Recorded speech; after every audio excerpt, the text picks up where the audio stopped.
আজকে বাংলাদেশে বিচার বিভাগের স্বাধীনতা প্রতিষ্ঠা, আইনের শাসন প্রতিষ্ঠা এবং মানবাধিকার প্রতিষ্ঠার পথে একটা ঐতিহাসিক দিন।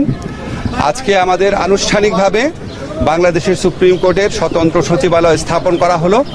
এই সচিবালয় আইন করার জন্য বিগত 3 দশক যাবৎ বিভিন্ন রকম চেষ্টা করা হয়েছে, এর আগে করা সম্ভব হয় নাই। আমাদের অন্তর্বর্তীকালীন সরকার, আমাদের মাননীয় প্রধান উপদেষ্টা ডক্টর মোহাম্মদ ইউনূসের নেতৃত্বে এই আইনটা পাশ হয়েছে এবং এটার পিছনে আমাদের চিফ জাস্টিস, মাননীয় চিফ জাস্টিস বিচারপতি রেফাত আহমেদ, উনি প্রথম থেকে অত্যন্ত উদ্যোগী ভূমিকা পালন করেছেন, আমাদের এনকারেজ করেছেন, গাইড করেছেন। এখন এটা প্রতিষ্ঠিত হলে বাংলাদেশের মানুষের লাভ কী?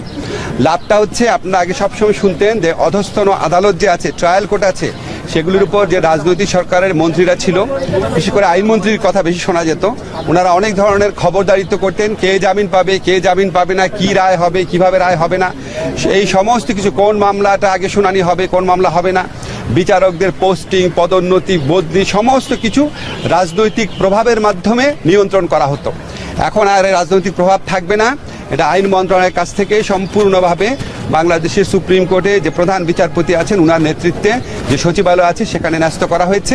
আগামীতে আমরা বিশ্বাস করি এই সচিবালয় বাংলাদেশে আইনের শাসন প্রতিষ্ঠার পথে একটা বিরাট ভূমিকা রাখবে।